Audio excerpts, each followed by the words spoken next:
start by telling you a little story. The grand opening of my first art gallery 17 years ago, there was one of the artists that was showing, and she was by her hanging of her collection, and she said she felt like she was just standing there in her underwear. She said it felt so vulnerable for people to come by and make comments about her work. She said it's a good thing that she knows that she produces great work. And that stuck with me all of these years.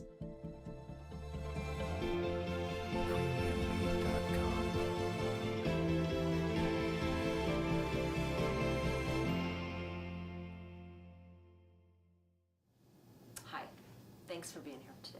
I'm Shannon Campbell-Wells, and today we are going to talk about 3 things. Get clear on your vision. Do a self-evaluation. The third thing that we're going to do is make a few changes. The first step is pretty simple and straightforward, and it's actually really fun. This is where you create your vision. You take 5 minutes, you take a day, you take a week, however much time that you need, and you imagine yourself sometime in the future. If you can imagine it in your mind, you can see it in reality.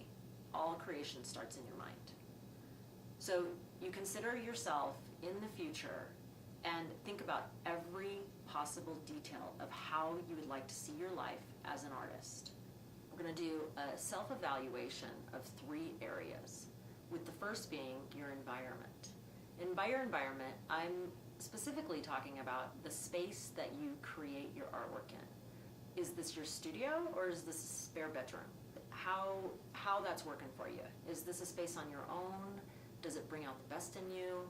Is it a place that you really feel creative in? Is it accessible, easy to get to? Second is your relationships. So look at all the relationships in your life and evaluate if they're supportive of you and your creative process. So this is your personal relationships, your spouse, maybe it's your children, maybe it's your parents, and then your professional relationships, your accountant, your bookkeeper, any mentors or teachers that you might have. Just take a really hard look at them and consider if they are behind your vision. Do they want for you what you want for you? The third is your finances. Are you at this point producing artwork for a living, or are you doing your artwork on the side, and do you have a day job? All 3 of these are very important to just take a look at where you are now, because you have to start with where you currently are before you can get to where you want to go. Now I'd like to ask you, when you look back at these 3 things, your environment, your relationships, your finances, what is one change that you will make in each of these areas that will move you closer to your vision? It's extremely important to have a system in place to evaluate the quality of your artwork. And for everybody, that system is different. The reason that this is so important is so that you can always stand behind the quality of your work with confidence. So let's talk about quality control. Quality control is important so that you can always feel like you can stand behind your work. So who do you ask? You have to ask somebody further along than you are, somebody that you can absolutely trust. This isn't a peer review. It's not somebody that is right at your level. It's somebody that's far beyond your level, and it's somebody that would not be threatened by you.